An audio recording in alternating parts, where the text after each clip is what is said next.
Muy buenos días a todos. Hoy día les agradecemos por su asistencia a la Mesa Verde. En Capilla, Desigualdades en la Inserción Laboral de Mujeres Jóvenes, por Roxana Barrantes y Paulo Matos.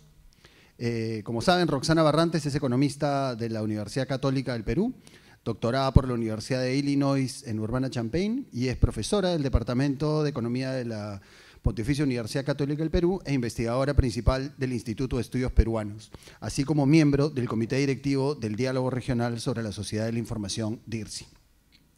Paulo es bachiller en Economía de la Universidad Católica, está muy interesado en la investigación académica aplicada en el ámbito de ciencias sociales, matemáticas y economía. Él fue asistente de investigación en el Instituto de Estudios Peruanos en el marco del proyecto DIRSI. Además, es asistente de docencia e investigación del Departamento de Economía de la Universidad Católica y actualmente trabaja por poco tiempo más en el IPA. Un poco les cuento cuál va a ser la dinámica. La Mesa Verde va a durar aproximadamente, va a constar aproximadamente unos primeros 45 minutos donde los investigadores expondrán sus principales reflexiones sobre el estudio y luego tendremos una ronda de preguntas o comentarios para que finalmente los investigadores respondan. Esa es más o menos la dinámica. Sin más, les dejo, por favor. Muchísimas gracias, Carlos. Buenos días. Es realmente un gusto para Paulo y para mí poder estar aquí esta mañana y conversar con ustedes sobre los resultados de esta investigación que nos está tomando un tiempo. En el camino también Paulo emprendió nuevos rumbos, lo que hizo que más personas estuvieran involucradas en llevar adelante el proyecto, lo que terminó desde mi punto de vista, no porque te fuiste, sino porque se involucraron otras personas jóvenes, muy productivo para la investigación. Este es un proyecto ganador del último concurso del CIES, además creo que fue el último concurso, el último, ¿no? El 20último, para decirlo en pocas palabras, y uno de los temas priorizados era los temas de género y además el desempeño laboral, la inserción laboral, y acá tengo que acreditar a mi coautor con esta súper buena idea de ver qué pasa con la inserción laboral de las jóvenes, ¿no? Inspirados también en un estudio en el idioma inglés que usaba una metáfora del béisbol, ¿no? En el béisbol, cuando está un bateador y le ponen la bola en el lugar correcto y no batea, se dice que tiene un strike. Y puede tener otro strike y sigue su turno de batear. El problema es cuando llega el tercer strike y ya tiene que salir, ya su turno para batear se agotó. Entonces, en el paper de inspiración era 2 strikes, 2 strikes, estás en capilla, como se dice o se decía en nuestro español antiguo, digo yo, en nuestro castellano peruano. Recuerdo mucho los campeonatos de vóley, ¿no? Cuando el partido está, en esa época eran, no te daba punto el saque, no era 25 puntos, sino era 15, entonces cuando estabas 14-13, se decía que el equipo que estaba con 13 puntos estaba en capilla, ¿no? Entonces, eso es lo que esta primera frase en capilla significa que están a punto de perder, ¿no? Y lo que encontramos en la investigación de alguna manera refuerza esta imagen inicial. El título es Desigualdades en la inserción laboral de mujeres jóvenes. Quisimos enfatizar en trayendo lo que se llama perspectiva de género, que quienes saben género saben que esta aproximación que hacemos los economistas dicotómica de 0-1, ¿no? Porque si queremos correr una regresión, ¿cómo traemos toda la diversidad de lo que se denomina hoy la comunidad LGBTI, no sé con qué estoy, no sé, pero en la aproximación económica es que corremos estas regresiones, ¿no? Y necesitamos una variable, tenemos la aproximación de 0,1, ¿no? Y llamamos, estamos introduciendo género cuando solamente distinguimos hombres y mujeres, cuando se sabe en la literatura de ciencias sociales y en la literatura de estudios de género que es un poquito más complicado que eso, ¿no? Nuestro estudio tiene una perspectiva económica cuantitativa, entonces estamos recogiendo solamente el 0,1, femenino, masculino, qué pasa con los chicos, qué pasa con las chicas, ¿no? Y qué va a pasar con las trayectorias de los y las jóvenes. Entonces, eso es lo que hemos venido a compartir con ustedes el día de hoy. El estudio se desarrolló en el marco de las actividades del IEP, a quien por supuesto agradezco por siempre darnos las facilidades y en particular Sarita, ¿no? Sarita que está ahí atrás dándonos siempre la mano en prácticamente todo. Esta es la estructura de la presentación, el contexto, preguntas y objetivos, estado de la cuestión, marco teórico, metodología, que saben los metodólogos que no deberíamos llamar metodología, sino solamente método. Acá veo los ojos de Álvaro que dicta estos temas mirándome, resultados y recomendaciones de política, porque ahí estamos siendo un poquito no quiero decir osados, sino estamos sencillamente poniendo sobre la palestra temas que han debido ser puestos sobre la palestra hace tiempo y que deberían, digo yo, ser denunciados, no solamente puestos sobre la palestra, sino denunciados con más fuerza. Y nos vamos a dividir la presentación por razones obvias, ¿no? Ya a estas alturas de mi vida, hacer algo en Stata para mí es… Y no quiero sonar, quiero pedir disculpas anticipadas, para mí es chino avanzado, ¿no? En cambio, para los jóvenes es ¿dónde está el do file?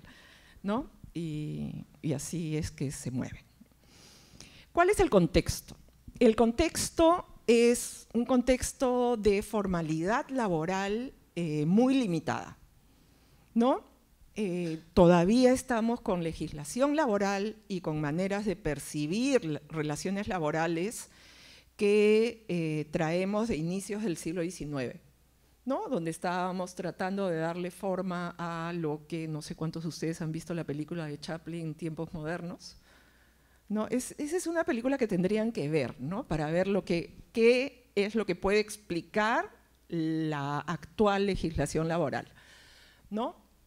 O sea, tienes una línea de producción donde los trabajadores entran y completan piezas ¿no? La línea de producción de autos de Ford Motor Company en su oportunidad, ¿no? Quien hace muy poco tiempo me comentó una persona que había entrado en la fábrica de producción de autos de Tesla. No sé cuántos de ustedes saben.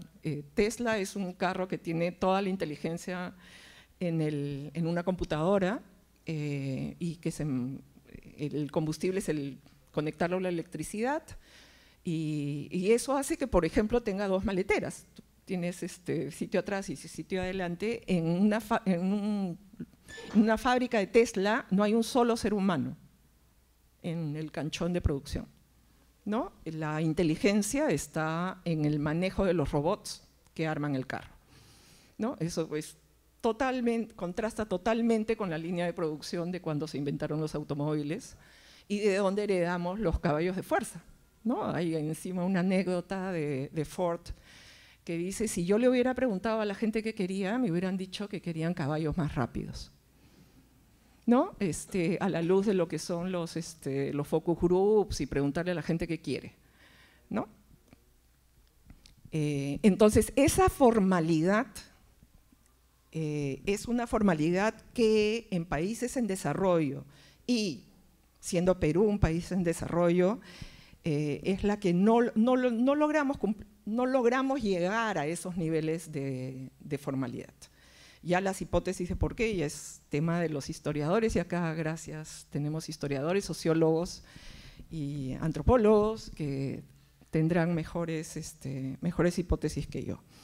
En la actualidad, las cifras nos dicen que 70% de la pega ocupada es informal, con las diferentes maneras de entender informal que podemos tener. 30% de los asalariados reciben menos que la remuneración mínima vital, y 40% de los egresados universitarios se encuentran subempleados. Y aquí empezamos a tocar, por supuesto, los temas de la calidad de la educación superior y todos los problemas que explican que tengamos una SUNEDU en la actualidad. Ahora, estos son los datos gruesos para todos, población. Cuando miramos a los jóvenes y a las mujeres jóvenes, la situación empeora, pero de una manera dramática. Terminan siendo muy vulnerables en términos de desempleo, calidad del empleo y los ingresos a los que pueden llegar. Entonces, siendo así, estábamos preocupados por ver cuáles son las dificultades para encontrar empleo de calidad, las barreras a la educación para el trabajo y las desigualdades salariales para mujeres. Y miren ahí uno de los temas que recibimos retroalimentación de los comentaristas es el tema salarial. Salarial implica, supone una relación formal y no necesariamente eso es lo que tenemos, ¿no? Entonces acá podemos decir salarial / ingresos para las mujeres. Este gráfico es realmente terrible. Sobre el lado izquierdo tenemos brecha en el total de población ocupada dependiente y la brecha entre hombres y mujeres va disminuyendo. A la derecha tenemos la brecha en remuneraciones para los jóvenes, distinguiendo hombres en celeste y mujeres en rojo. Y la brecha no disminuye, la brecha crece.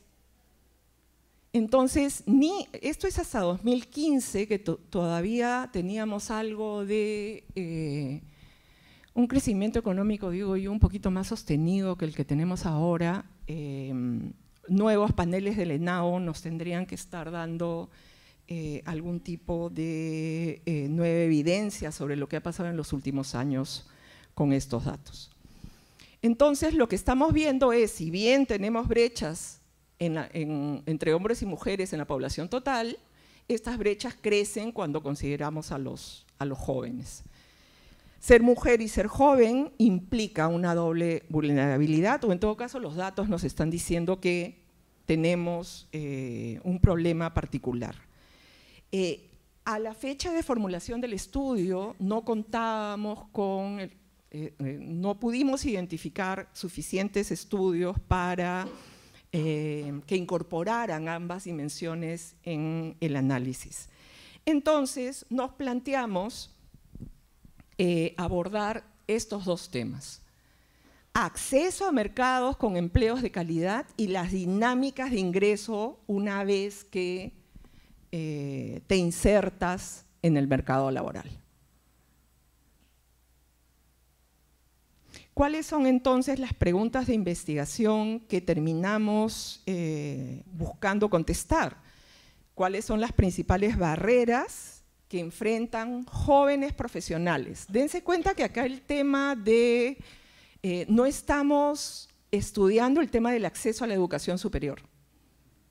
Estamos estudiando jóvenes que culminan carreras, ¿no? Entonces, está pendiente de estudiar y ya hay algunos estudios cualitativos que han buscado hacer eso. ¿Qué pasa con las jóvenes en general? Una vez que culminan la secundaria, ¿qué es lo que pasa con con su vida, o qué pasa cuando tienen 22, 23 años, esas decisiones que se tienen que tomar cuando tú has optado por una carrera universitaria, ¿no? Y queríamos enfatizar lo que se denomina el empleo de calidad y cómo las dificultades varían o no de acuerdo a la carrera que se elige, ¿no? Porque hay una línea de trabajos que ya se cuenta que las carreras donde estamos concentradas las mujeres son carreras de salario promedio inferior, ¿no? Y que carreras de alta remuneración promedio, cuando empiezan a entrar mujeres, empieza a caer el promedio de la remuneración. Eso ya hay evidencia para los Estados Unidos. La segunda pregunta es cómo evolucionan las brechas de ingresos entre los jóvenes durante 2011-2015, y en realidad acá hemos utilizado hasta 2017, porque hemos tomado los dos paneles del ENAO, y cuáles han sido los principales factores que explican estas brechas en las dinámicas de ingresos. Esas son las dos preguntas. Y notarán que, o en todo caso les adelanto y le robo un poco de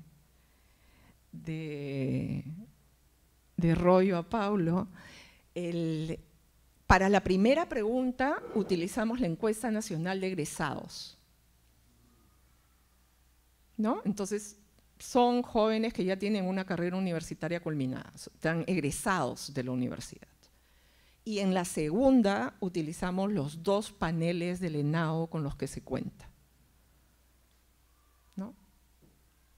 Entonces son dos preguntas que se tratan de ser respondidas con dos bases de datos existentes. Ninguna de estas bases de datos ha sido diseñada para responder estas preguntas.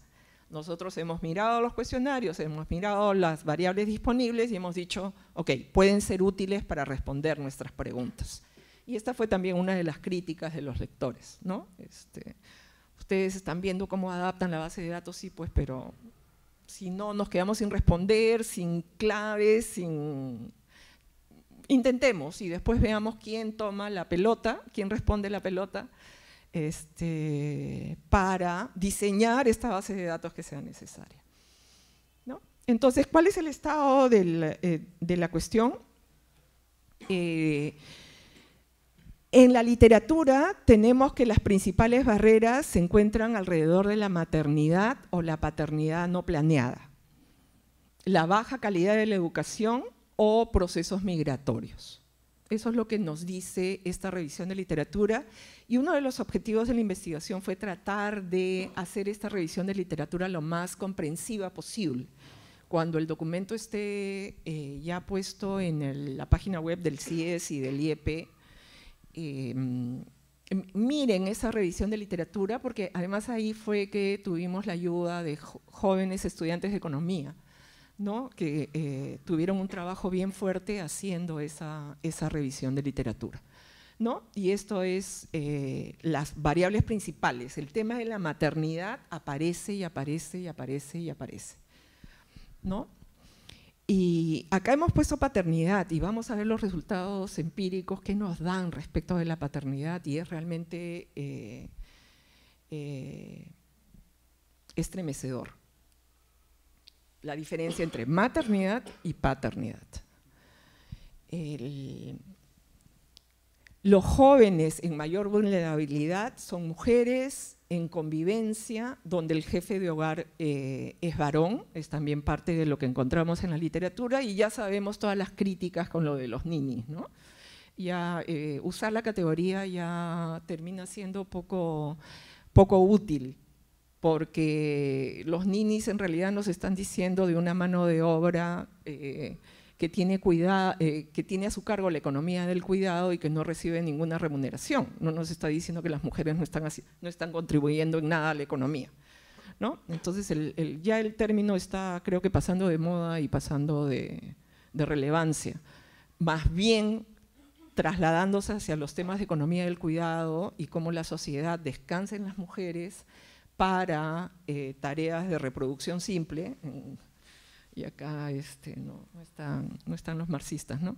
Tareas de reproducción simple, tareas de reproducción simple sin remuneración y que terminarían cayendo en el ámbito de la explotación, ¿no? De la palabra explotación.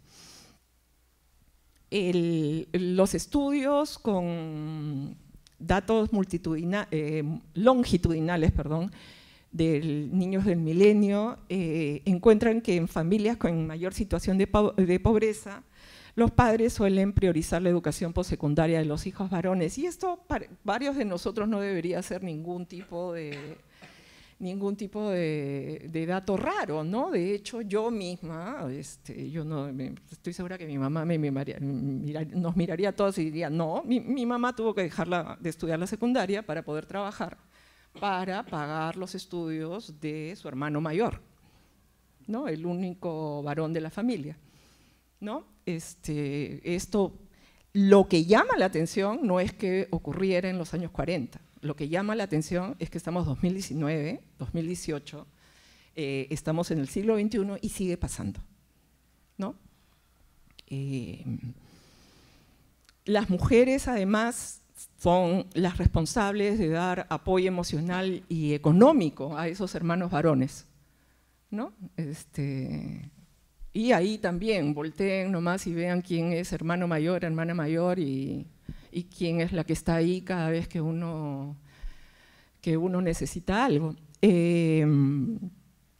Jaramillo encuentra que no ha habido políticas concretas que hayan favorecido al grupo femenino en su inserción al mercado laboral. Entonces tenemos un vacío y queremos pensar que nuestro estudio está buscando contribuyendo a completar este vacío en la literatura. Entonces, para seguir, yo le dejo a mi coautor. Ok, gracias. Mejor me jalo este. Cambiamos de sitio.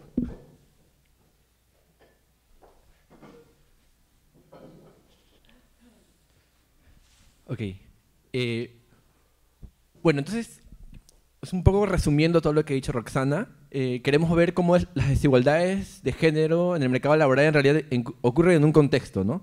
En un contexto que por un lado hay dotaciones o variables observables como habilidades, capital social, tiempo, ¿no? Y por otro lado hay otros tipos de variables, ¿no? Quizás un poco menos observables, ¿no? Como preferencias, por otro lado hay normas sociales y por otro lado hay derechos, ¿no?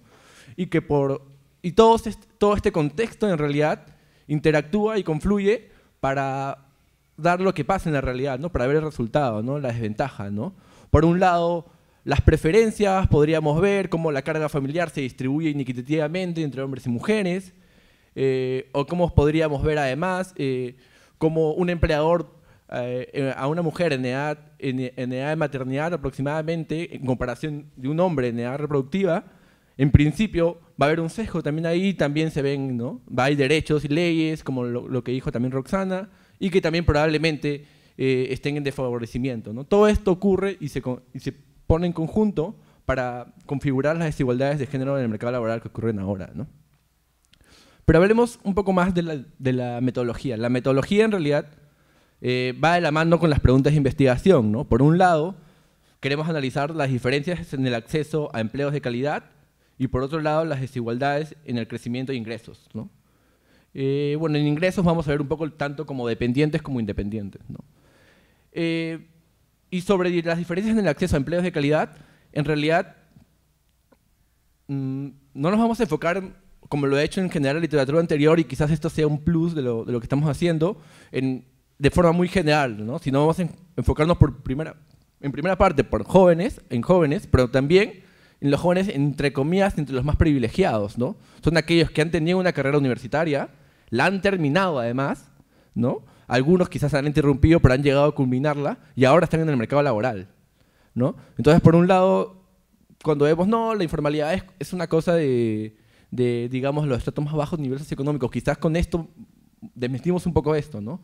Y cómo además las desigualdades ocurren en el contexto más privilegiado, además, del mercado laboral.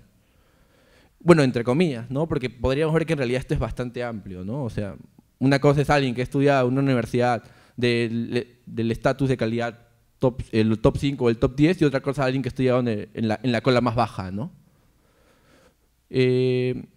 Para aproximarnos a estos fenómenos utilizaremos dos bases de datos, ¿no? La Encuesta Nacional de Egresados de 2014 y, bueno, y el conjunto de los dos paneles, ¿no? Hay dos paneles en NAO, el 2011-2015 y el 2013 y 2017. Usaremos esto para que nos dé un poco más de evidencia o obtener más observaciones, ¿no? Pero en realidad, si bien usamos dos paneles, en realidad son cinco años de trayectoria para cada uno, ¿no? En realidad solo estamos incluyendo a más personas, ¿no? Pero en realidad son 5 años que analizamos, ¿no? O sea, desde el periodo 1 hasta el último periodo. Algunos en el periodo de 2013 a 2017, otras personas en el periodo de 2011 a 2015, ¿no? Pero en realidad son, digamos, son muchos más años que tenemos en cuenta, o sea, son más gente, pero en realidad son 5 periodos que analizamos, ¿no? Y nos parece suficiente además, ¿no? En principio, para la Encuesta Nacional de Egresados, lo que hacemos son personas que han terminado la educación superior y que tienen menos de 30 años.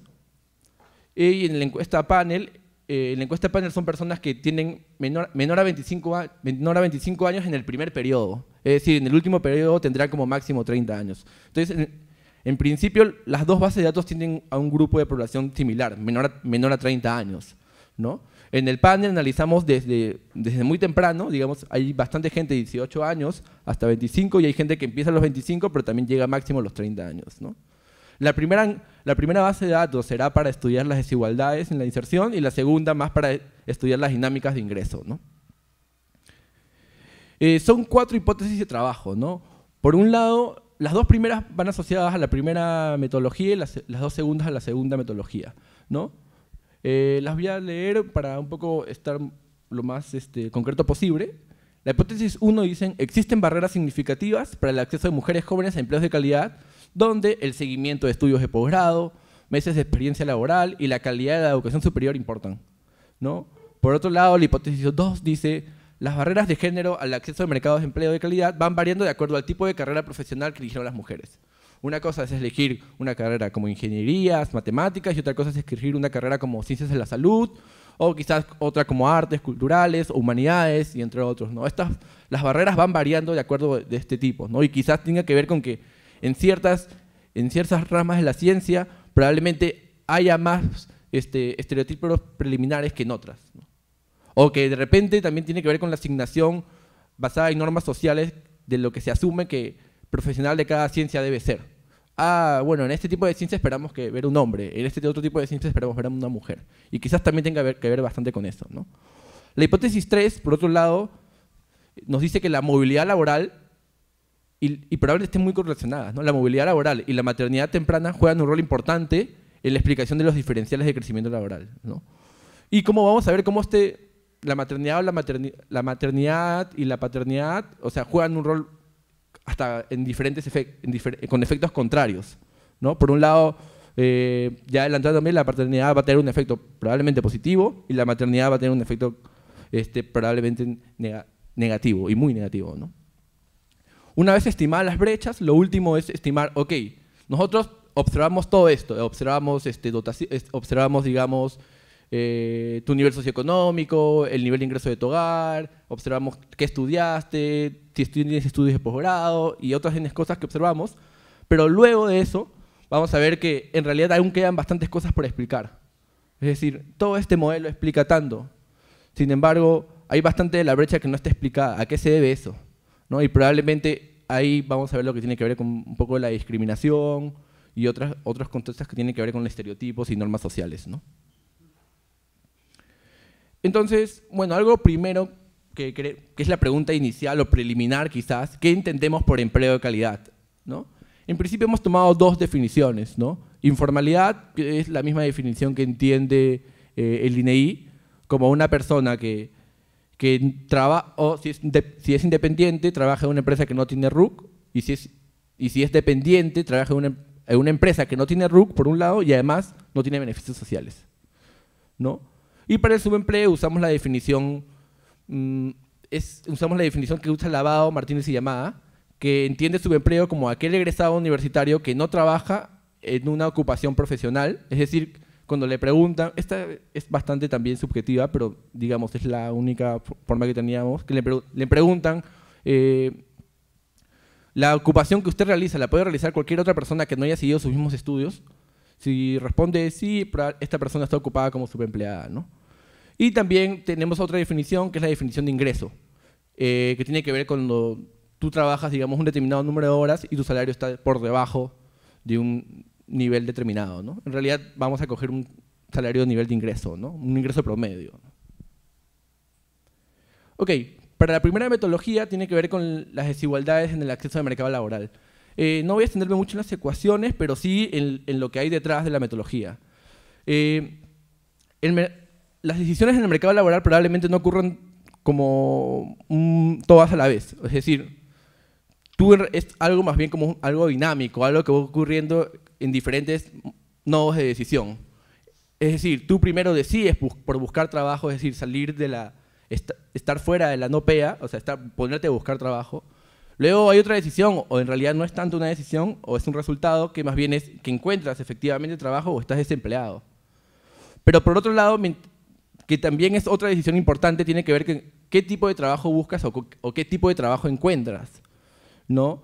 Si eres dependiente o eres independiente. Y esto va a estar bastante relacionado con el género, porque probablemente cuando tú tienes bastante limitado el tiempo por tu carga familiar o por otras razones, probablemente no te va a quedar de otra que elegir un trabajo no a tiempo completo, sino a tiempo, digamos, fragmentado. O mucho más aún, si no consigues un trabajo así, no te va a quedar de otra que ser un independiente que sale cuando puede, en sus propios horarios, y probablemente esté bastante ligado a la informalidad, ¿no? Y es por eso que este nodo de decisión también es bastante importante. Y bueno, y un último resultado, o un último nodo de decisión, yo lo pongo entre comillas de decisión porque en realidad no es tanto una decisión, sino más bien es algo que ha sucedido, en el que te has quedado, ¿no? Pero que de una forma u otra ocurren en diferentes momentos, ¿no? Que tiene que ver con que si fuiste, o sea, dado que eres dependiente o dado que eres independiente, tu trabajo en el que encontraste o el que decidiste estar, ¿es formal o es informal? ¿No? Entonces va a haber como un tipo de árbol de decisiones, que donde tu primera decisión empieza cuando empiezas a buscar trabajo y luego va avanzando hasta que encuentras y hasta el último nodo final, que sería si encontraste un trabajo formal, dependiente, informal dependiente, formal independiente o formal o informal dependiente, ¿no? Entonces, un poco lo que va a querer hacer este modelo es ver cómo son las probabilidades, cómo la probabilidad de estar en cada nodo varía entre hombres y mujeres y cómo va a haber un conjunto de factores asociados que va a determinar esto, ¿no?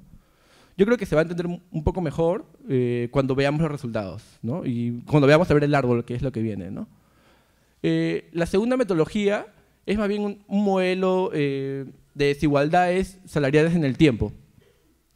En realidad estimamos la brecha entre hombres y mujeres en el tiempo y vemos cómo esta brecha va variando entre hombres y mujeres. No, disculpen, otra vez. Estimamos el crecimiento salarial estimamos el crecimiento salarial entre todos los jóvenes y vemos cómo este crecimiento se va a ver afectado si eres mujer y por otros conjuntos de factores, y cómo otros conjuntos de factores van variando dependiendo si eres mujer o si eres hombre. Estimamos tanto el modelo en crecimiento y también estimamos el modelo en niveles, es decir, tu salario hoy día, cómo varía si eres mujer o si eres hombre, y cómo los factores observables varían dependiendo si eres mujer o si eres hombre, ¿no? Y bueno, y lo último del modelo, que en realidad en esta última parte es la que estamos ahora, es estimar, dado que obtuvimos toda la información sobre los efectos, sobre las variables que observamos y que tenemos en la muestra, ¿qué es lo que queda por estimar? Es lo que vemos los efectos no observables. Es decir, nosotros vemos que hay un porcentaje de informalidad o hay un porcentaje de desigualdades entre hombres y mujeres. Todas estas desigualdades entre hombres y mujeres son explicadas por un conjunto de factores que hemos visto anteriormente, ¿no? Como informalidad, estar casado, la experiencia, la movilidad laboral y entre otros factores, ¿no? Una vez que limpiamos por todos esos factores, vamos a ver que en realidad hay un conjunto de elementos que aún no quedan por explicar, es decir, todos estos factores, por ejemplo, podrían explicar el 50% de la brecha, pero el otro 50% está explicado por otros factores que no están en nuestra base de datos. Y y ahí en realidad no nos queda mucho por hacer, ¿no? Sino nada más que intentar asumir a qué se deben estos factores, ¿no? Como Factores que no vemos como discriminación, factores o de repente distribuciones en el hogar que no son observables o no que son aproximables, ¿no? Obviamente nosotros intentamos incluir todos los factores observables posibles, pero dado una vez que incluimos todo lo posible, ¿qué pasa con lo no observable, ¿no? Pasemos a los resultados. Me parece que mejor es el gráfico de acá. Este es el árbol que les hablé. En la parte más izquierda está el primer nodo de decisión, cuando decides buscar trabajo o mantenerte fuera de la pega, ¿no? Y por otro lado, en el último está el resultado final, y el que en realidad es observable, porque en realidad lo último que observamos es el último nodo. Si encontraste un empleo informal, dependiente o informal dependiente, y los otros en el resultado, ¿no? Bueno, en todos los casos, o sea, ni siquiera solamente en un nodo, en todos los casos hay desventajas para las mujeres en términos de los hombres. Es decir, por ejemplo, en la búsqueda de empleo, la probabilidad de los hombres para que encuentren trabajo es de 95% o 94%, y el de las mujeres es 90%, ¿no? Está alrededor de 10% o 5% de diferencia, ¿no?, entre hombres, ¿no? Esto en realidad no parece mucho, parece muy poco, pero en realidad tenemos que verlo en términos relativos, ¿no? O sea, las mujeres están en desventaja en el momento de empezar a buscar trabajo siquiera, ¿no? O sea, la desigualdad empieza cuando empiezas a buscar la decisión de buscar trabajo. Ni siquiera ya en el desempleo, ¿no?, es si estuviste desempleado o no. Es decir, hay más hombres que empiezan a buscar trabajo o empiezan a entrar a la PEA que mujeres, ¿no? Y quizás esto tenga que ver con un conjunto de otros factores que vamos a ver un poco más adelante, ¿no? Igualmente, ¿no?, una vez que empezaste a buscar trabajo, las mujeres siguen teniendo desventaja en lo que respecto a encontrar uno efectivamente. O sea, una cosa es empezar a buscarlo y una cosa es encontrar efectivamente, ¿no? Entonces, vamos a ver que las mujeres siguen teniendo en desventaja, ¿no? En la siguiente decisión es si encontraste un trabajo como dependiente o como independiente. Ahí vamos a ver, y este resultado es un poco engañoso porque vamos a ver qué pasa cuando hablamos de formalidad e informalidad. Que las mujeres en realidad tienden a buscar más trabajo como dependiente o encontrar más trabajo como dependiente que los hombres. Y digo por qué es engañoso, porque cuando pasemos a ver a los independientes, la diferencia entre independientes en un mercado formal e independientes en el mercado informal, las mujeres tienen muchas barreras para encontrar un emprendimiento independiente en la formalidad, mucho más grande relativo al mercado formal. Al mercado dependiente, disculpen. ¿Qué quiere decir esto? Que en realidad, ok, está bien, los hombres entran más como independientes, pero sin embargo cuando hablamos principalmente los hombres van a mercados independientes formales, pero más bien que las mujeres cuando entran como independientes, entran principalmente como independientes informales.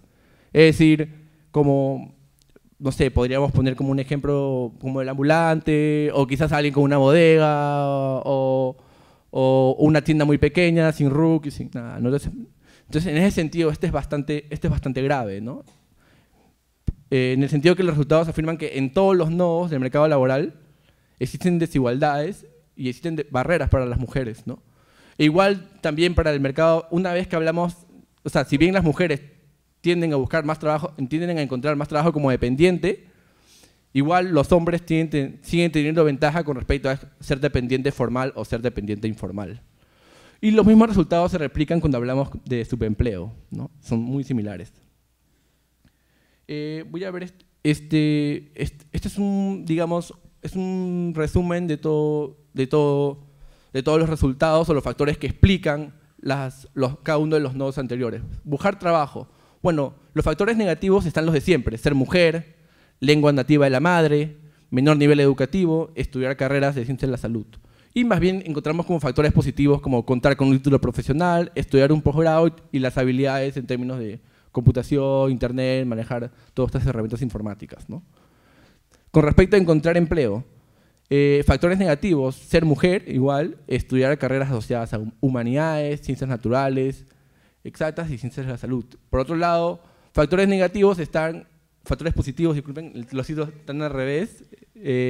Los factores positivos es estar en el tercio superior, estudiar posgrado, tener orientación laboral y tener habilidades TIC e infraestructura. Entonces, acá vamos viendo como factores importantes, ¿no? Como la orientación laboral y tener y ciertos tipos de habilidades son bastante importantes en términos de ciertos outputs en el mercado laboral. En ese sentido, esto ya nos da ciertas pistas sobre las opciones de política que funcionan. Por ejemplo, orientación laboral.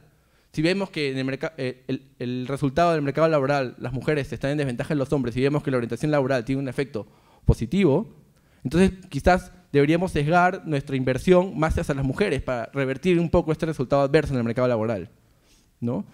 Igual, cuando hablamos de tener un empleo dependiente formal, lo mismo de siempre, la lengua nativa de la madre, necesidades básicas insatisfechas, primer empleo informal. Vemos también, una vez que tú entras si tu primer acceso o tu primer encuentro con el mercado es informal, es muy difícil que salgas. Es como también una trampa de pobreza. Así como hay trampas de pobreza, hay una trampa en el mercado laboral, ¿no? Una vez que tú entras a este sector del mercado laboral, ya es difícil que salgas, te quedas ahí. Al menos eso es lo que nos indican los primeros resultados, ¿no? Y por otro lado, haber interrumpido los estudios y prácticas, haber interrumpido los estudios, ¿no? O sea, haber interrumpido los estudios es una cosa medio fuerte, ¿no? Porque, digamos, son las personas que interrumpen sus estudios están muy ligados a personas con bajos niveles socioeconómicos, ¿no? Es decir, mientras que las personas que hacen sus estudios tranquilamente durante los 5 años, sin ningún problema, sin ningún riesgo económico, tienen más probabilidades de encontrar un trabajo dependiente formal, aquellos que han interrumpido no. Y las prácticas profesionales, quizás esto es un resultado un poco engañoso, pero yo creo que podría estar ligado a quizás la necesidad de encontrar un trabajo, ¿no? Encontrar un trabajo ya mientras tú estudias, porque tienes que pagarte la universidad, ¿no? Igual este resultado es preliminar, pero yo creo que este podría ser el factor explicativo en ese sentido, ¿no? O sea, personas que en la mitad de su carrera tienen que sí o sí trabajar, porque si no, ¿quién les paga la carrera? Entonces, esto puede verse como afectar el desempeño en la universidad y después afectar también el resultado como cuando una vez que sales al mercado laboral, ¿no? Y por último, tener un empleo independiente formal. Bueno, igual, ser mujer, interrumpir los estudios, bueno, esto probablemente tenga que ver con estar relacionado a que la enseñanza universitaria está como directamente asociada a ser dependiente, ¿no? Y bueno, y otra vez como factores, estudiar carreras humanidades, carreras asociadas a ciencias sociales, comerciales y otros. Ahora hablemos de las desigualdades tempranas de ingresos, ¿no? Ok.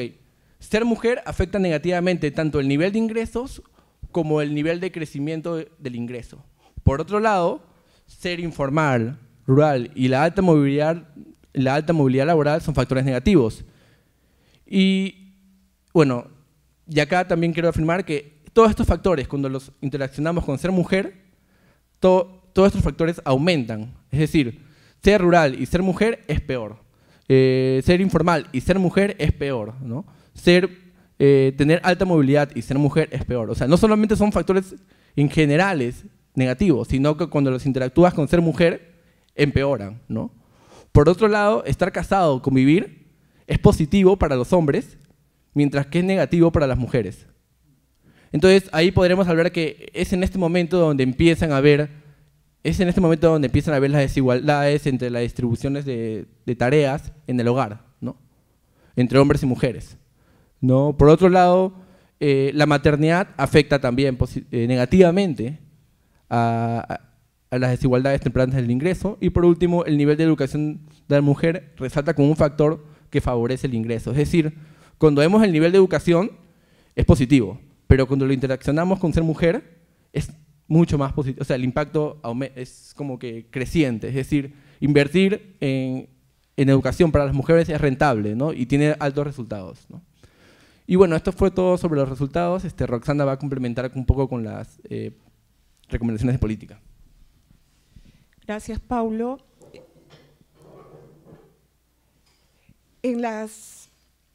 Hemos tratado de construir las recomendaciones de política sobre la base de los resultados y también tratando de interactuar con lo que se observa o los programas novedosos que tenemos, ¿no?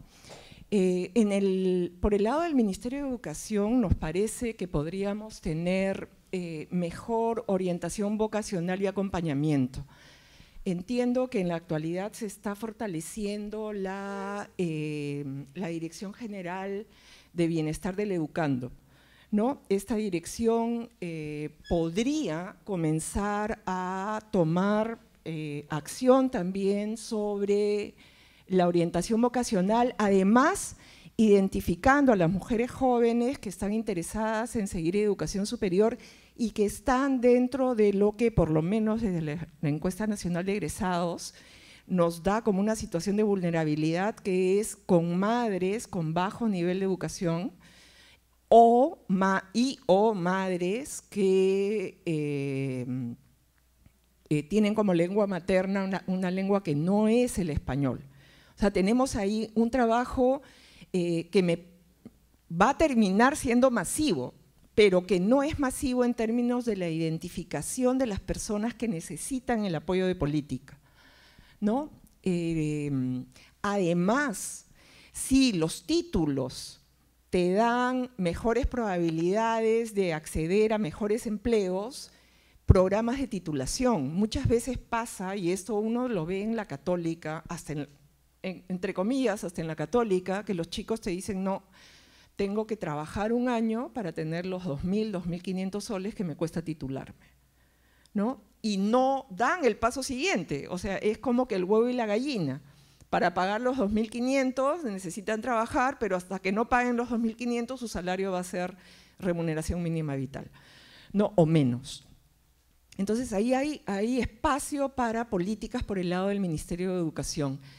En el Ministerio de Trabajo, y acá agradecemos mucho la presencia de nuestra colega del programa Jóvenes Productivos, el programa de orientación laboral para mujeres jóvenes, muy focalizado, mujeres jóvenes, y ahí me parece, me atrevo a decir que tenemos que hacer alianzas con las ONGs que trabajan con mujeres jóvenes, que trabajan con mujeres, porque de otro modo no nos va a ser muy fácil llegar. Y por el lado del Ministerio de Desarrollo e Inclusión Social, en realidad solo corresponde la primera recomendación, que es fortalecer CUNAMás. Pero la siguiente recomendación es una que realmente ahí es donde yo me pongo activista. Digo, ¿cómo es posible que tengamos un programa de bonos de vivienda para jóvenes además con un rango de edad, y si uno se pone complotista, esto favorece a los constructores, ¿no? Pero no tengamos un programa de bonos para mujeres que están teniendo sus hijitos y que no tienen dónde dejar esos hijitos. ¿Por qué no podemos tener un programa de ese estilo? Y eso no es CUNAMás, porque CUNAMás es población en proceso de inclusión. Estamos hablando hasta de mujeres que han terminado carreras universitarias y que tendrían que tener todo el apoyo para poder continuar aportando a la sociedad, poniendo en práctica lo que han aprendido y cuidar a sus hijitos, que no tendría que ser por qué ser tomado como una penalidad. Si me permiten, antes de terminar y pasar a las preguntas, yo quiero volver un poco a un tema que creo que acá. La carrera termina siendo súper importante, ¿no? Esta decisión de carrera, pero la segunda frase atiende a temas que están en manos de los estudiantes y de las estudiantes. Estar en tercio superior, tener el título profesional nuevamente súper importante, avanzar con estudios de posgrado y haber recibido orientación laboral. A veces, y eso uno lo ve en algunas carreras, y la verdad es que yo estoy un poco también volviéndome activista, o sea, pensamos que el conocimiento a todos les va a caer como por generación espontánea. No. Hay un montón de temas que tienen que ser conversados. No vas a tener un curso de inserción laboral, pero sí espacios de discusión, espacios de orientación, instrumentos. Ya ni siquiera tienen que ser clases presenciales. Puedes tener lo que antes eran los folletos, ahora son los videitos de 30 segundos, 60 segundos, donde puedes tener y los chicos bajárselo desde ¿Hoy qué hice? Ay, bueno, yo pensé que era así, es una señal para que ya pare. Perdón.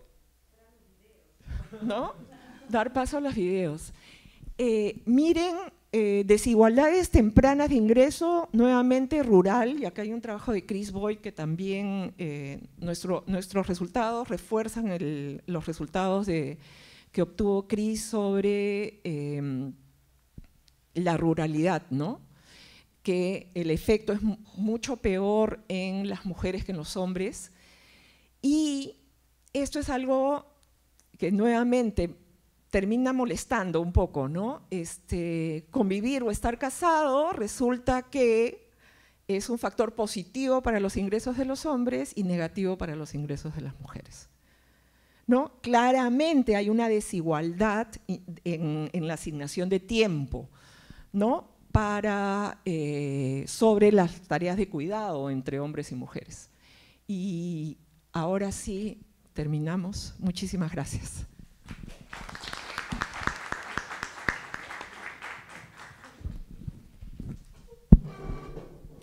Bueno, muchísimas gracias, Roxana, Paulo. Abrimos la mesa para preguntas, por favor. Levanten la mano y yo voy a ir anotando y les aviso. De repente hacemos una primera rondita de preguntas. ¿Preguntas, comentarios? O comentarios.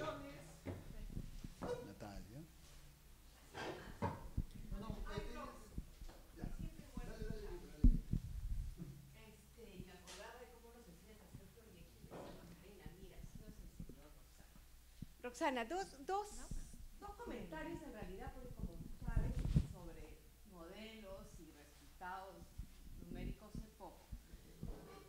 Pero como que estas aproximaciones cuantitativas, si las hacemos conversar con las que nosotros hemos obtenido en un estudio, por ejemplo, el año pasado y otro anterior, ya hay un caso muy específico de mujeres maestras, como que conversan los dos resultados de manera contrastan, ¿ya? Por ejemplo, para el caso de las maestras, si bien es cierto que ahí van las más pobres, es una profesión de pobre, el caso de estar casadas y tener pareja, y que los hombres sean sus maridos, sus parejas, los que contribuyen al hogar, hacía que ellas, en esta cosa de acreditación ahora para entrar a la ley, pudieran tener un poco más de tiempo y no tener que conseguir un segundo trabajo, y son las que mayoritariamente estaban entrando a programas de maestría para terminar, o de titulación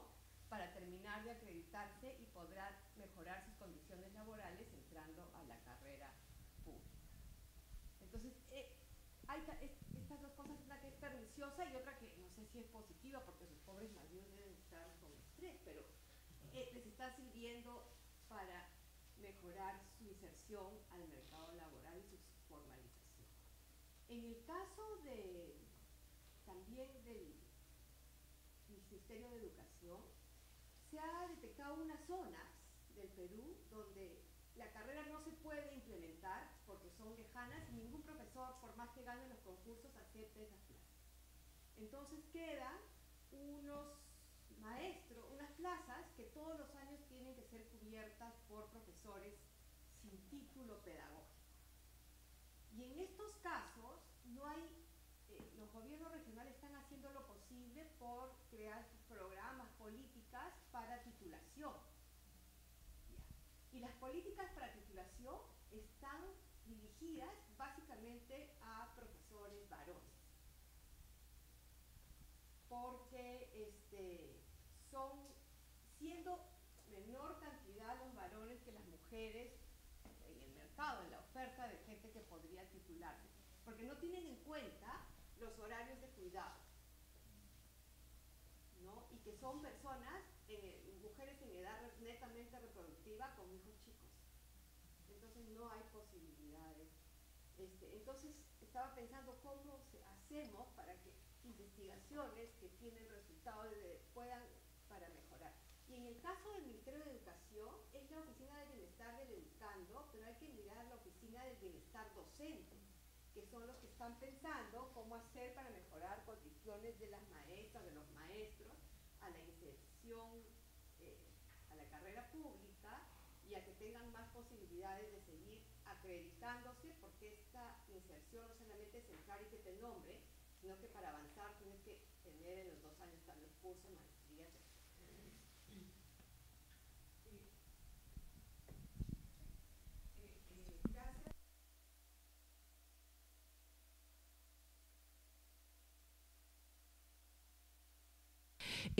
Si bien podemos hablar así, igual voy a usar el micro. En la parte de inserción, que podrían estar los resultados, digamos, el trabajo quali que ustedes han encontrado en docentes, podría como que contrastar en lugar de corroborar los resultados quanti. El tema es que en la primera pregunta de inserción, donde la titulación es tan importante, estamos viendo a los egresados, ¿no? Gente que debe tener entre 21 y 24 años en el 2014, ¿no? Entonces una de las primeras preguntas que yo tendría es, esas mismas personas que han empezado esas trayectorias con estas probabilidades del árbol de decisión, ¿qué están haciendo hoy? 5, 6 años después de esa graduación. Y ese dato no tenemos cómo tenerlo todavía, ¿no? Una de las implicaciones de política de ese, y me da oportunidad para elaborar sobre el tema, es la necesidad de tener mejor información. Uno de los pedidos de los lectores era, oye, pero ¿por qué no usas la encuesta de uso de tiempo? Le digo, sí, linda tu encuesta de uso de tiempo, pero ¿cómo lo combino con el resto de variables que yo necesito? ¿No? Es el siguiente paso, que la encuesta de uso de tiempo pueda ser de alguna manera emparejada con el resto de bases de datos para tener mejores resultados, pero sí… además, una cosa es tener hijos, otra cosa es convivir. Totalmente diferente en términos de la libertad de asignación de tiempo, ¿no? Entonces, sí, ahí hay temas adicionales para mirar y que abren el campo de preguntas a futuro, ¿no? Pati.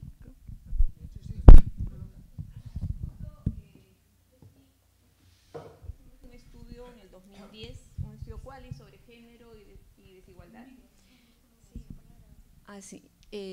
Fue un estudio que hicimos como Perú para el Banco Mundial, que tenía que ver con género y decisiones económicas, y uno de los hándicaps fuertes que encontramos en jóvenes mujeres era el embarazo adolescente, o el embarazo o la maternidad temprana, como lo están denominando, y que obviamente cuando hacíamos también un ejercicio de uso del tiempo, todo era muy, muy diferente en el caso de las mujeres, aunque no estuvieran incluso las embarazadas, ¿no? Si eran hermanas, lo que fuese, todas las mujeres se levantaban a las 5 mientras los hombres a las 7, porque ellas tenían que preparar todo y desayunaban los dos a las 7, pero ellas habían trabajado 2 horas antes, ¿no? Aunque no fuese realmente ellas a trabajar.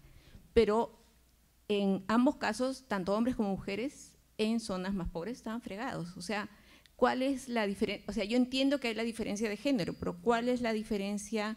Si es más fuerte que la diferencia por nivel socioeconómico, me imagino que no, pero, o por eso, porque tú puedes ser mujer, puedes por costumbre tener que hacer el desayuno a alguien, no sé, alguien todavía tendrá esa costumbre de preparar el desayuno así, pero en realidad tienes los recursos para mandarle a otra mujer a hacerlo también, que suele pasar, sobre todo en las clases altas.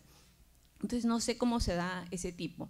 Y en el caso de los hombres, ellos también, muchos tenían que, sobre todo los mayores, me hace recordar hay un libro de Bourdieu, ¿no? Del baile de los solteros, ¿no? Que es muy bonito. Los mayores tenían que dejar de estudiar para ponerse a trabajar, para ayudar a sus padres, para que los menores estudiaran. O sea, no solamente son las mujeres las que tienen que dejar de estudiar, sino también los varones. Justo me estaba acordando un texto de Bourdieu que habla sobre en las zonas rurales, ¿no?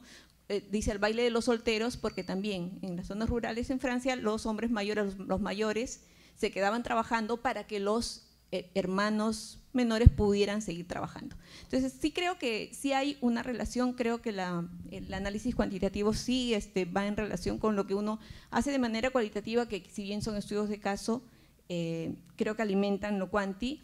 Y en el caso de las mujeres, en las recomendaciones, ¿no?, que ponías que, o sea, que debería haber más facilidad para el cuidado, yo quizá iría un poco antes, y es y es un tema que, bueno, siempre lo digo, o sea, debería haber una educación sexual temprana, porque las mujeres no tienen por qué, o sea, eso, decirle ya yo te cuido a tu hijito, es como que la iglesia le dice, no, no abortes porque siempre habrá alguien que te cuide. No, muchas veces son hijos no deseados, y eso además acarrea otros problemas de violencia a la larga, que también son un costo económico para el país, si lo quieres ver así, aparte de que obviamente les quita parte de su vida a las mujeres tener un hijo, que muchas veces lo tienen, esto del embarazo adolescente, esto de querer convivir, es como un escape a la realidad que tienen, que también es fregada con los padres, y piensan que teniendo una relación, un hijo, pueden escapar de esa realidad, y en realidad lo único que hacen es trasladarlo a otro sitio o, bueno, pasárselas a sus hijos. Entonces yo creo que ahí hay un tema muy fuerte con el tema de la educación sexual, con el uso de anticonceptivos, con la despenalización del aborto, con todos estos temas, más allá del cuidado. El cuidado es como, ya pasó todo lo que no tenía que haber pasado, ¿no? Entonces, nada más. Gracias, Pati. ¿Alguien más para de repente juntar algunas preguntas? Esto que has comentado, gracias, Pati, efectivamente, nosotros estamos como que, sí, yo tengo que reconocer, o sea, inserción laboral, entonces lo que tenga que ver con inserción laboral, o sea, la maternidad es un dato, no la estoy poniendo en cuestión, y efectivamente quizá es un tema que tendríamos que poner en cuestión si es que vamos a ir desde la orientación vocacional, ¿no? Si podemos hacer orientación vocacional, tenemos que tener una educación sexual temprana y razonable.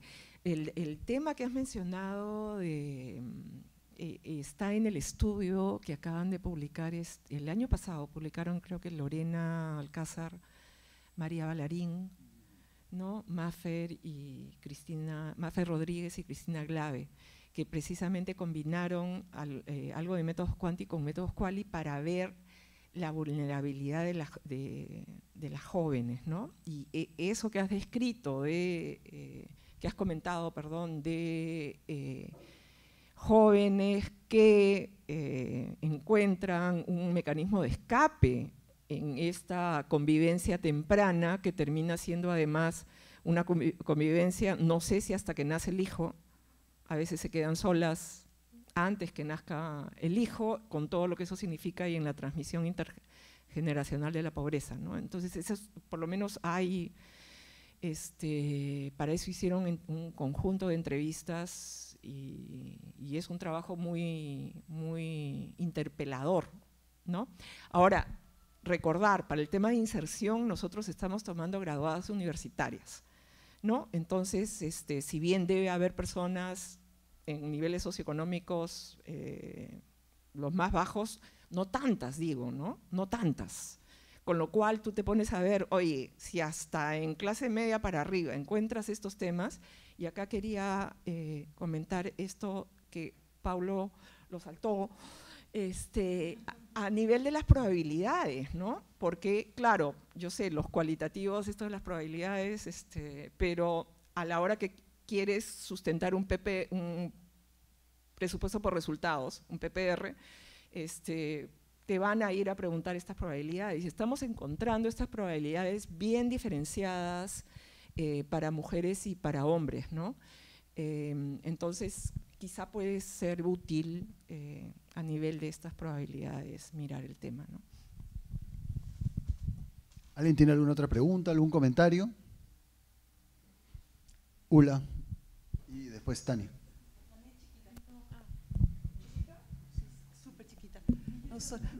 Respecto de estos resultados son con la encuesta de egresados, ¿verdad? Estos. estos que están arriba. Ya. Y respecto a este modelo, del modelo que utilizaron de esta árbol de decisiones, mi pregunta era si son probabilidades acumuladas, es decir, si el efecto de la primera decisión se acumula en la siguiente decisión o si son siempre en el tiempo. Esa era la pregunta chiquita que tenía. Sí, el efecto de la que viene es dado en lo anterior. O sea, de una forma está limpio también, ¿no? Pero también de una forma u otra ya incluye el efecto anterior. Podríamos decir que es acumulada, ¿no? Es decir, la probabilidad de estar informal es dado que tú elegiste ser dependiente o dado que elegiste ser independiente, ¿no? Cada probabilidad es dado todas las anteriores, ¿no? Uh-huh. Sí, a ver. Bueno, con respecto al tema de orientación vocacional, ahí existe el clásico problema de endogeneidad, ¿no? Que los resultados, los mejores resultados en el mercado laboral pueden deberse a una tercera variable que hace que busques orientación vocacional y al final también que te vaya mejor, ¿no? Porque es muy endógena la orientación vocacional, me parece. Eso no quita que una mayor oferta sea una política adecuada, ¿no?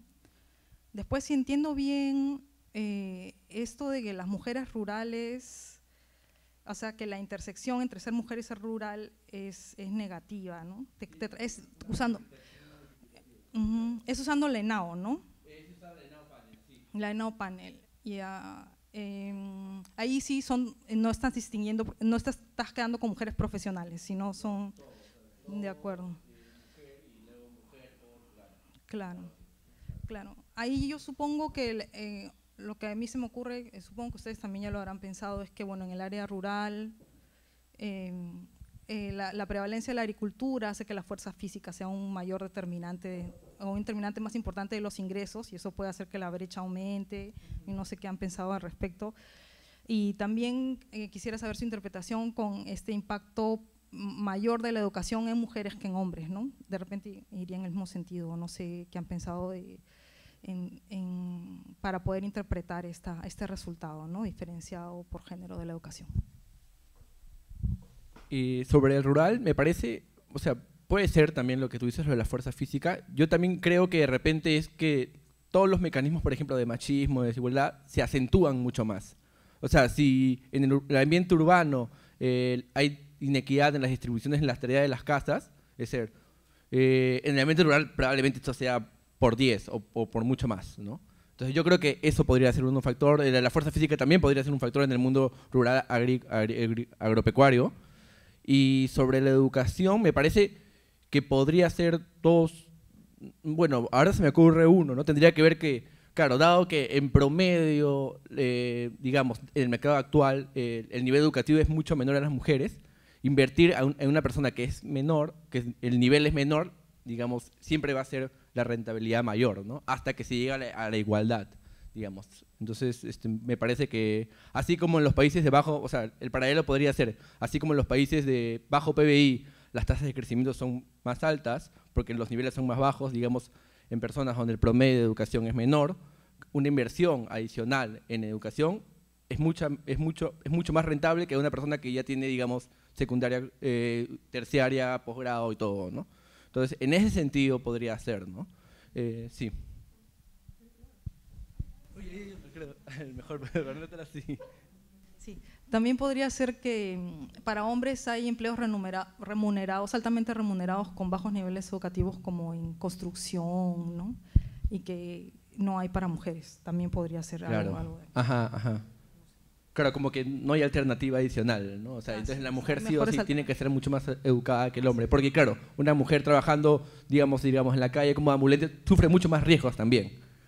Digamos, que un hombre. Entonces de repente está mucho más dispuesto a hacerlo. O si no te queda de otra, igual lo tienes que hacer, supongo, ¿no? ¿Alguien tiene algún otro comentario o pregunta? Yo tenía uno. No, pero es pregunta nomás, en verdad. Entonces, en estas probabilidades, me imagino que esto es como lo que sale de la estimación inicial. En el intervalo de confianza que aparecen, o sea, ¿cuán cuán estadísticamente significativos serían en este caso para la mayoría de estos. Claro, todos son al 5%, al menos Ya. al 5%. Sí, es por eso que no puse los asteriscos ahí, pero todos son al 5% significativos. Ok. Sí. Bueno, algunas diferencias sí no lo son tanto, pero no las marqué ahí. Me parece que es la que es más baja de todas, es la que es significativa al 10%. Porque lo que te decía, porque lo que me parecía a mí fundamental era la última sobre todo, ¿no? Esta última es bien fuerte y es como...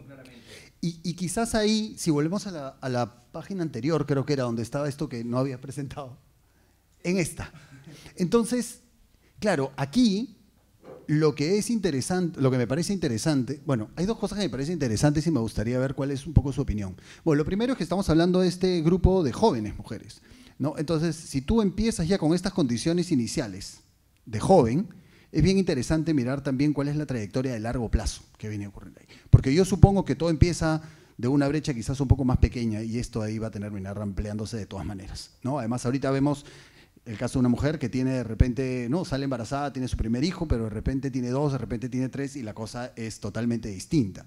Entonces, eso como para discutir. Y lo otro es que una vez que, en la última línea para ambos casos, ¿no? Una vez que tienes la suerte de emplearte, la probabilidad de estar en la informalidad es tal, o en la formalidad es tal. Y entonces, ahí, a partir de esas probabilidades, también hay un diferencial de ingresos, me imagino yo, bien importante. Y entonces, cuando tú combinas esto de las probabilidades con esta diferencia de ingresos, hay una como cuantificación de lo que se pierde que es bien grande, ¿no? Eso quería como discutir y a ver qué pensaban. Claro, por ejemplo, sobre eso último, ya, digamos, dos mujeres ya que son, digamos, han logrado pasar todo ese árbol y ahora las dos son profesoras en una universidad top. Hay que ver los salarios promedios entre los hombres profesores de una universidad top y las mujeres en una universidad top. Probablemente la brecha es mucho más alta ahí que el promedio digamos, en el mediano del mercado laboral.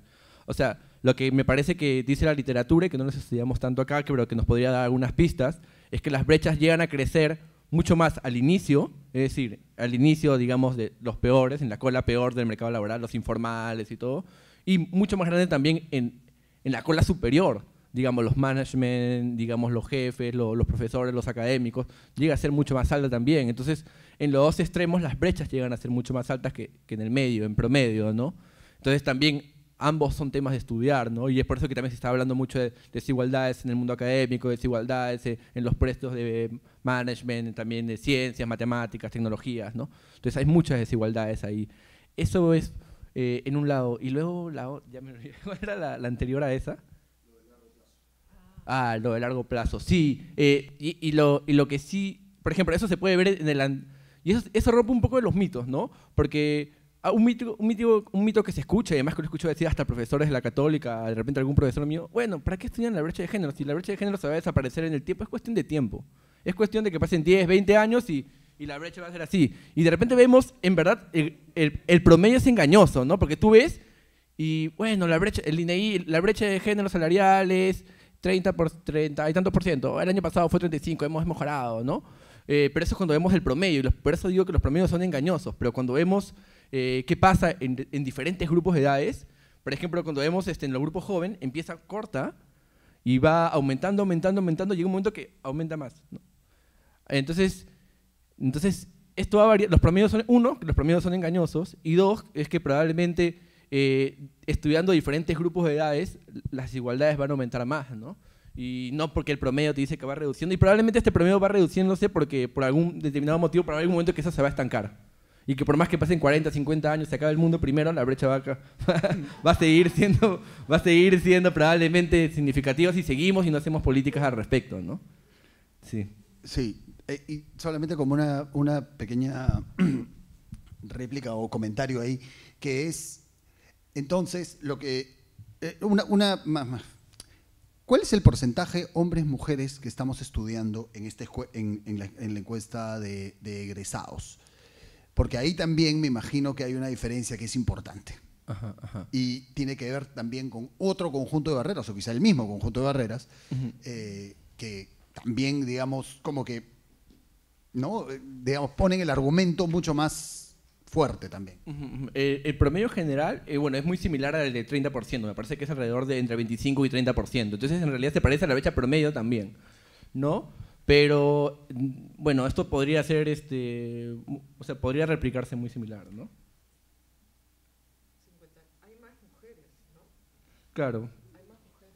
Hay un poco más de mujeres, pero digamos, en términos de la brecha salarial, me parece que es alrededor de entre 25 y 30%. Ahorita no lo tengo completamente claro el número, pero me parece que es muy similar al promedio en general, ¿no? Entonces, no podría decir, al menos ahora mismo, que sin este grupo particular de personas privilegiadas la brecha es mucho mayor o mucho menor que el promedio, ¿no? Genial. ¿Alguien más tiene algún comentario? ¿No? Por favor.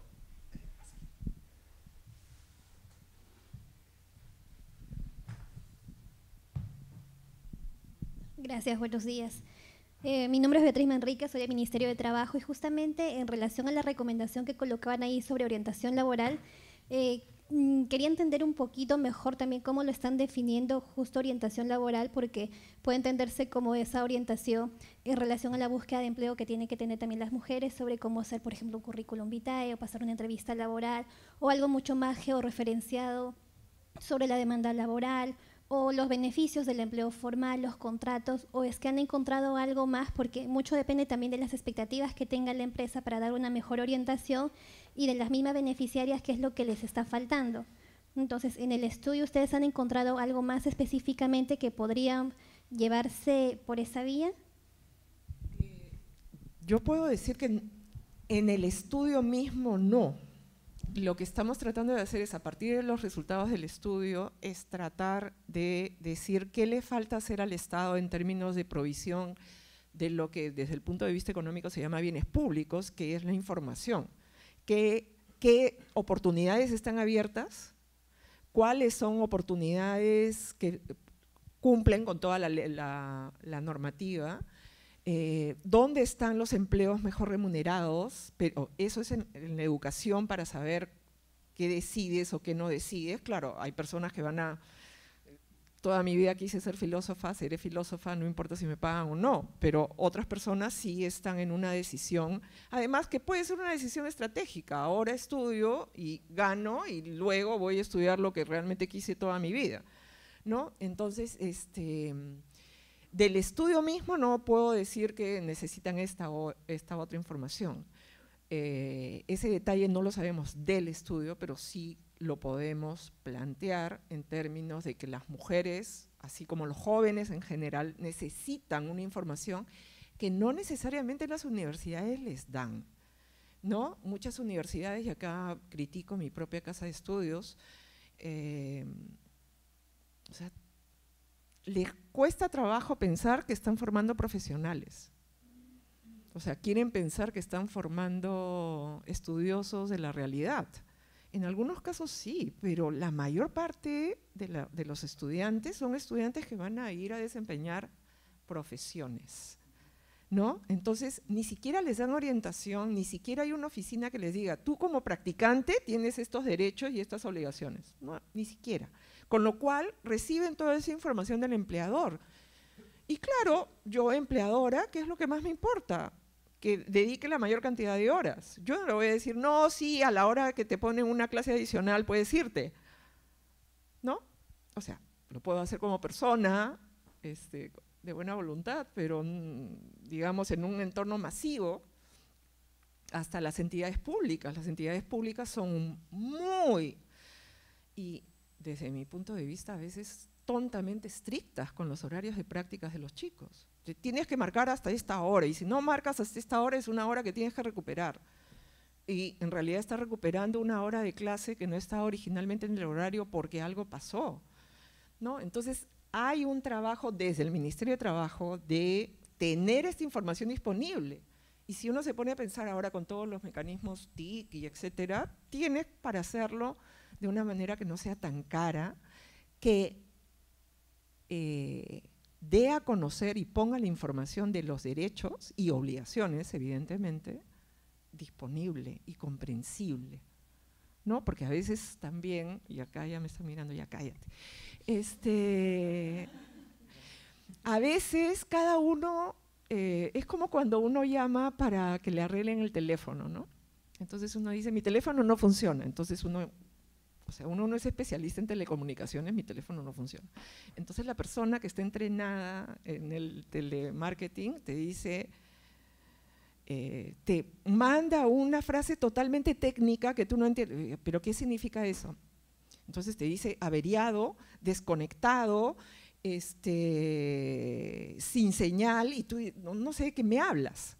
A veces la manera que da información el Estado es una manera tan pegada a la norma que si no eres abogado no entiendes nada, ¿no? Y eso es algo que también es un esfuerzo de las propias entidades públicas para dar la información de una manera que pueda ser comprensible por una persona que no sea especialista en leyes, ¿no? Y esa es una cosa con la que uno se encuentra, la cantidad de cosas que uno dice y resulta que legalmente no significa eso. Es bien terrible, ¿no? Ya, ahora sí me quedo. Sí, por favor. Buenas. Bueno, saludo la exposición, agradezco la invitación de ustedes, ha estado muy interesante conocer algunos aspectos de la investigación, algunas barreras que impiden el acceso de las mujeres al trabajo. Es una población que, bueno, es diferente, un poco diferente a la que nosotros trabajamos, son mujeres jóvenes que han culminado estudios universitarios, ¿verdad? En el caso de nosotros somos un programa de empleo juvenil dirigido a jóvenes, mujeres, hombres, con bajos niveles educativos, quiere decir que no han seguido estudios técnicos o universitarios, y un elemento más que todavía, digamos, que agudiza más la situación, ¿no? En situación de pobreza o vulnerabilidad. Entonces, pero en la investigación veía sorprendida que el tema, la barrera por ser mujer de la población, se da también en ambos segmentos, tanto en los universitarios, en otro nivel económico quizás, y en nuestra población. El tema de la maternidad y el tema de, bueno, en el caso de nuestra población, la mayoría no, a veces, digamos, no necesariamente están casados, pero son convivientes. Entonces, pero parece mentira, estos elementos no se ven cuando uno quiere atender a esta población, pero sí repercuten cuando el joven pasa a ser beneficiario del servicio de capacitación e inserción laboral. Nosotros como programa del Ministerio de Trabajo buscamos reestructurar de repente el programa, agregándole indicadores que faciliten la atención a mujeres jóvenes bajo estas características. Tiene que ver con temas de gestión pública, de habilitar el tema de la población objetivo, que puedas tener un mayor enfoque hacia mujeres con estas características. Por ejemplo, incorporamos a la mujer como población objetivo sin necesidad de que esté tipificada como pobre en el CISFO, que es una ley. En el caso de las mujeres que tienen hijos, también le damos un puntaje adicional para que pueda acceder al programa. Y el programa, como brinda una capacitación gratuita, lo que trata es de insertarlos en un empleo formal. Pero la realidad a veces nos arroja otra cosa, ¿no? Entonces, hay un presupuesto, se hacen ajustes al programa para poder atender a esta población, pero en la práctica vemos que la joven, en primer lugar, mira, es mayoritariamente la población mujer que varones que accedan a nuestro programa, es casi el 60%. Entonces uno dice, bueno, en función a esta población que nos demanda, que nos busca a nivel nacional, se han hecho estos ajustes. Ingresan a la capacitación laboral para que puedan ser empleables y gran parte de ellas se caen y no culminan la capacitación, que dura 2 meses más o menos. Y las que culminan en la etapa de insertarlos con la empresa, ya están listos para ingresar a la empresa, se desaniman y no quieren trabajar. Entonces, todos en el programa, bueno, nos preocupamos qué pasa, los indicadores, las metas no se cumplen como lo habíamos programado, si se le ha dado, se han abierto los criterios para poder absorber, atender a esta población. Entonces hay varios elementos todavía, ¿no? Comentaba el expositor que en el tiempo la brecha de género se iba a eliminar, Ojalá, esperemos que sí, ¿no? Esperemos que sí, pero hay mucho que trabajar todavía desde varios ámbitos, y recojo muchas de las recomendaciones que están proponiendo. Nosotros, por ejemplo, hemos propuesto, pero pasa por un tema presupuestal, que se puedan incorporar bonos para que las mujeres beneficiarias puedan llevar a una guardería a sus niños, que ese es el primer factor que no les permite ni concluir el estudio de 2 meses, ni trabajar. Hay otros temas culturales que se da con bastante presencia, el tema de que los que conviven, el esposo no les permite ni estudiar ni trabajar, a pesar de que están en una situación de pobreza extrema o pobreza. Entonces, son varios elementos todavía que trabajar, y eso pasa por llevar todos estos alcances, estas recomendaciones, a que sea parte de la política del Estado, ¿no? Incremento de presupuesto. De repente, en el caso de las jóvenes que han culminado una carrera universitaria, yo les diría, por ejemplo, que el Ministerio de Trabajo no tiene políticas sectorizadas para atender a esta población, cuando de repente no requeriría mucha inversión. Lo que comentabas, el tema de tener una plataforma electrónica con videos, con instructivos para esta población. Atendemos una población o muy general, o en algunos casos demasiado focalizada, como la que atendemos nosotros en Jóvenes Productivos. Ahí sí tenemos algunas de estas herramientas dirigidas, pero todavía falta todavía mucho que mejorar en la política social, ¿no? Quería compartir esa experiencia con ustedes. Muchas gracias. Para complementar, dada el nivel de focalización de Jóvenes Productivos, ahí la articulación entendería, sobre la base de lo que conocemos, sería con el MIDIS y CUNAMAS. O sea, si tú estás atendiendo población en proceso de inclusión, es CUNAMAS el que tendría que crecer un poco, ¿no? Y siendo economistas, Pablo y yo, los factores culturales sabemos, ¿no?, que existen, y si hacemos una revisión de las relaciones entre nuestros abuelos e inclusive nuestros padres, podríamos encontrar varios de estos, muchísimos ejemplos que compartir, pero ahí sí nos sentimos súper cortos de ofrecer recomendaciones, más que una recomendación ya militante de empoderar a las mujeres, ¿no? Tenemos derechos, tenemos voz, tenemos derecho a ser iguales en la sociedad, ¿no? ¿Alguien tiene algún comentario o alguna pregunta más?